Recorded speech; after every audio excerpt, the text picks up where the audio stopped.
नमस्कार दोस्तों, आप सभी का स्वागत है आपके अपने YouTube चैनल ज्ञान स्टडी LMP पर।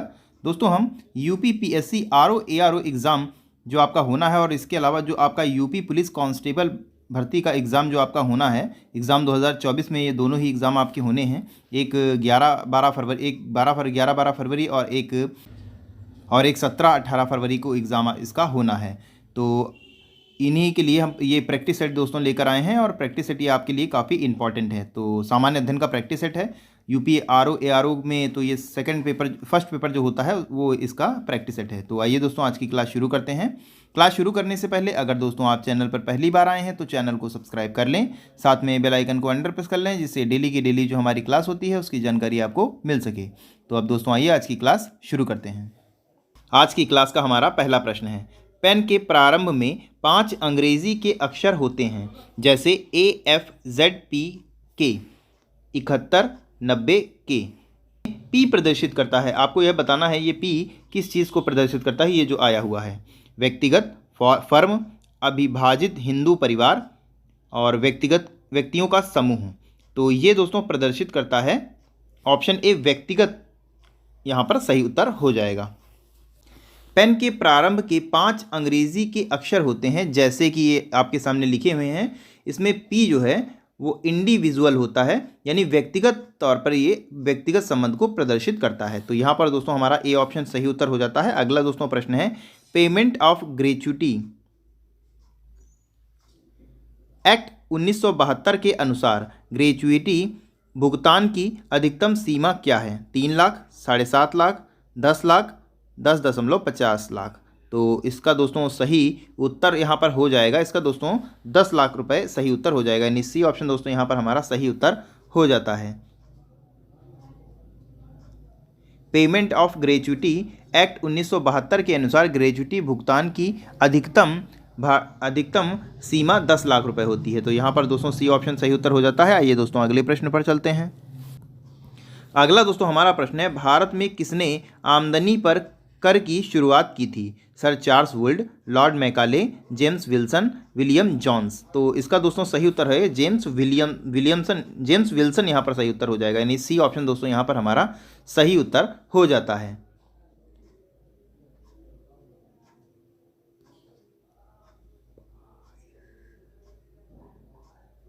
अगला दोस्तों प्रश्न है, निम्नलिखित में से कौन सा प्रत्यक्ष कर है? विक्रय कर, एक्साइज ड्यूटी, कस्टम ड्यूटी, संपदा कर।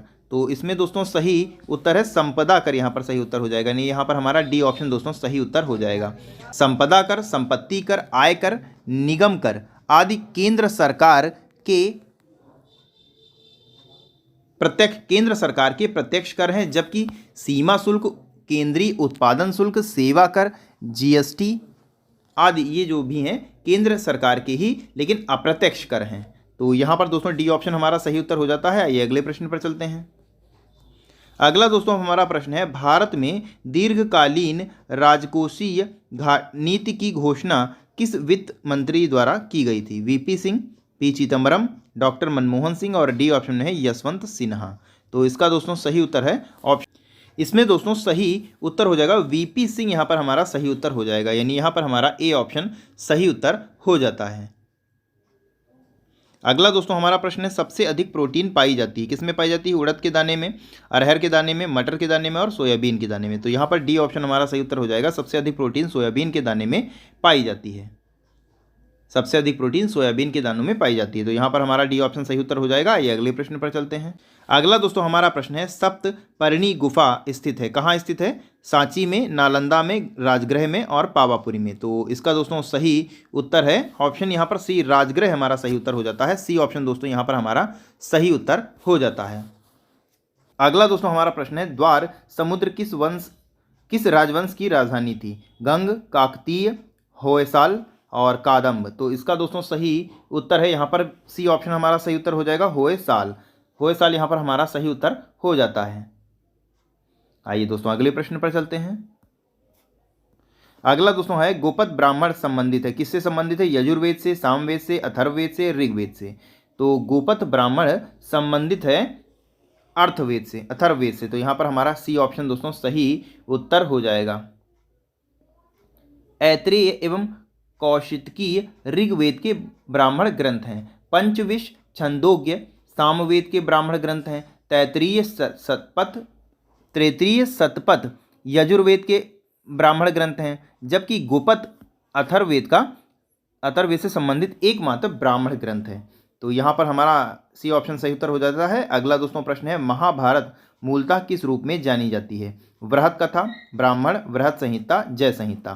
तो इसका दोस्तों सही उत्तर है, यहाँ पर दोस्तों सही उत्तर हो जाएगा ऑप्शन डी, जय संहिता। यहाँ पर हमारा सही उत्तर हो जाता है। महाभारत का प्रारंभिक नाम जय संहिता था, जब इसमें 8800 श्लोक थे, 8800 श्लोक थे। जब श्लोकों की संख्या 2400 हो गई तो इसे भारत कहा जाने लगा। अब इसमें 1,00,000 श्लोक हैं, तो इसका नाम महाभारत हो गया है। तो इस प्रकार दोस्तों डी ऑप्शन हमारा सही उत्तर हो जाएगा। ये अगले प्रश्न पर चलते हैं। अगला दोस्तों हमारा प्रश्न है, किस अभिलेख से ज्ञात होता है कि स्कंदगुप्त ने गूना को पराजित किया था? भीतरी स्तंभ लेख, इलाहाबाद स्तंभ लेख, मौदसौर अभिलेख और उदयगिर अभिलेख। तो इसका दोस्तों सही उत्तर है, यहाँ पर हमारा सही उत्तर हो जाएगा ऑप्शन ए सही उत्तर हो जाएगा, भीतरी स्तंभ अभिलेख। यानी यहाँ पर हमारा ए ऑप्शन सही उत्तर हो जाता है। स्कंदगुप्त के भीतरी अभिलेख से ज्ञात होता है कि उसने हूणों को पराजित किया था। और यहाँ पर दोस्तों गलत उत्तर है, गूणों लिखा है, यहाँ पर हूणों होना चाहिए था। हूणों को पराजित किया था। उसका शासनकाल 454 से 467 ईस्वी तक था। 454 से 467 ईस्वी तक। अगला दोस्तों हमारा प्रश्न है, रॉलेट एक्ट किस वायसराय के काल में पराजित हुआ था? Lord Hardinge, Lord Reading, Lord Chelmsford, Lord Minto. तो इसका दोस्तों सही उत्तर है यहाँ पर हमारा सी ऑप्शन, लॉर्ड चेम्सफोर्ड। यहाँ पर हमारा सही उत्तर हो जाता है। रॉलेट एक्ट मार्च 1919 में पारित किया गया था और इस एक्ट के तहत किसी भी व्यक्ति को कभी भी बिना कारण बताए गिरफ्तार किया जा सकता था। इसीलिए इसको काला कानून कहकर आलोचना की गई। इस समय लॉर्ड चेम्सफोर्ड, जिनका शासनकाल 1916 से 1921 ईस्वी तक रहा, ये भारत के वायसराय थे। महात्मा गांधी ने इसके खिलाफ सत्याग्रह आंदोलन किया था। तो यहाँ पर हमारा सी ऑप्शन दोस्तों सही उत्तर हो जाता है। आइए अगले प्रश्न पर चलते हैं। अगला दोस्तों 13 नंबर का हमारा प्रश्न आ जाता है, इनमें से कौन भारतीय संविधान सभा का अध्यक्ष था? Doctor Rajendra Prasad, Pandit Jawaharlal Nehru, Sardar Patel, doctor BR Ambedkar. तो इसका दोस्तों सही उत्तर हो जाएगा, यहाँ पर दोस्तों हमारा ए ऑप्शन सही उत्तर हो जाएगा, डॉक्टर राजेंद्र प्रसाद। संविधान सभा के स्थायी सदस्य डॉक्टर राजेंद्र प्रसाद थे। भारतीय संविधान सभा का निर्माण संविधान सभा द्वारा किया गया था। इसके स्थायी अध्यक्ष डॉक्टर राजेंद्र प्रसाद थे, जबकि पहले दिन अधिवेशन की अध्यक्षता डॉक्टर सच्चिदानंद सिन्हा ने की थी। ये अस्थायी सदस्य थे, ये अस्थायी अध्यक्ष थे, इसलिए इन्हें संविधान सभा का अस्थायी अध्यक्ष कहा जाता था। और स्थायी अध्यक्ष डॉक्टर राजेंद्र प्रसाद थे, तो दूसरे अधिवेशन से हो गए थे। तो यहाँ पर हमारा ये ऑप्शन सही उत्तर हो जाता है। अगला दोस्तों प्रश्न है, स्वतंत्रता का नवग्रहित तिरंगा पहली बार कब लहराया गया? 31 दिसंबर 1928, 31 दिसंबर 1929, 31 दिसंबर 1930, 31 दिसंबर 1931। तो इसका दोस्तों सही उत्तर हो जाएगा 31 दिसंबर 1929। यहाँ पर हमारा बी ऑप्शन दोस्तों सही उत्तर हो जाता है। स्वतंत्रता का नवग्रहित तिरंगा पहली बार 31 दिसंबर 1929 को लाहौर में रावी नदी के तट पर फहराया गया था। यहाँ कांग्रेस का अधिवेशन पंडित जवाहरलाल नेहरू की अध्यक्षता में किया गया था। तो इस प्रकार दोस्तों यहाँ पर हमारा बी ऑप्शन सही उत्तर हो जाता है। आइए दोस्तों अगले प्रश्न पर चलते हैं। अगला दोस्तों हमारा प्रश्न है, भारतीय संविधान में समानता का अधिकार 5 अनुच्छेदों द्वारा स्वीकार है। वे हैं कौन से हैं? अनुच्छेद 13 से 17, अनुच्छेद 14 से 18, अनुच्छेद 15 से 19, अनुच्छेद 16 से 20। तो इसका दोस्तों सही उत्तर है अनुच्छेद 14 से 18, यानी यहाँ पर हमारा बी ऑप्शन दोस्तों सही उत्तर हो जाता है। भारतीय संविधान के भाग 3 तथा अनुच्छेद 14 से 18 के बीच 5 अनुच्छेदों को समानता के अधिकार का वर्णन किया गया है। और अनुच्छेद 14, इसमें 14 से 18 तक की अगर सबकी हम बात कर लें तो अनुच्छेद 14 विधि के समक्ष समानता का अधिकार लाता है। वहीं अनुच्छेद 15 धर्म, मूल वंश, जाति, लिंग या जन्म स्थान के आधार पर विभेद का प्रतिषेध करता है। वहीं पर अनुच्छेद 16 की अगर बात कर लें तो लोक नियोजक के विषय में अवसर की समानता देता है। और वहीं पर 17 अस्पृश्यता का अंत करता है और 18 उपलब्धियों का उपाधियों का अंत करता है, 18 उपाधियों का अंत करता है। तो यहाँ पर दोस्तों हमारा बी ऑप्शन सही उत्तर हो जाता है। अगला दोस्तों प्रश्न है, भोजन का एक प्रमुख अंग है स्टार्च, ग्लूकोज, कार्बोहाइड्रेट, सेलुलोज। तो इसका दोस्तों सही उत्तर हो जाएगा यहाँ पर हमारा सी ऑप्शन दोस्तों सही उत्तर हो जाएगा, कार्बोहाइड्रेट। भोजन का प्रमुख अंग कार्बोहाइड्रेट है।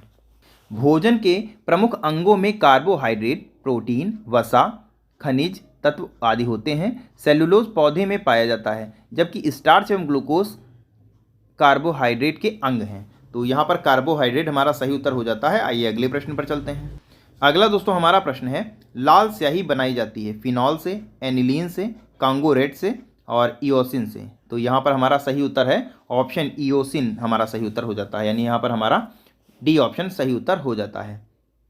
आइए अगला दोस्तों प्रश्न है, फोटोग्राफी में स्थिर करने के रूप में प्रयुक्त होने वाला रासायनिक पदार्थ है, कौन सा है? Sodium thiosulphate, borax, sodium tetrathionate और डी ऑप्शन में है अमोनियम मॉलीब्लेट। तो यहाँ पर हमारा सही उत्तर हो जाएगा, यहाँ पर हमारा ए ऑप्शन दोस्तों सही उत्तर हो जाएगा, सोडियम थियोसल्फेट।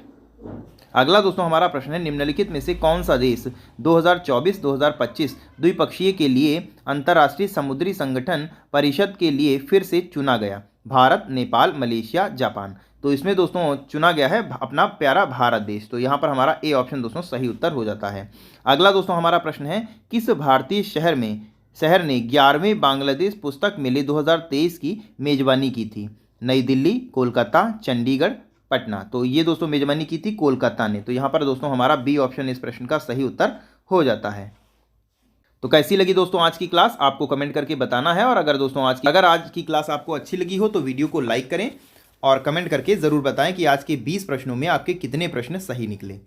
तो इसी के साथ दोस्तों फिर विदा लेते हैं, ख़त्म करते हैं आज की क्लास। मिलते हैं नेक्स्ट क्लास में, तब तक के लिए नमस्कार, जय हिंद, जय भारत।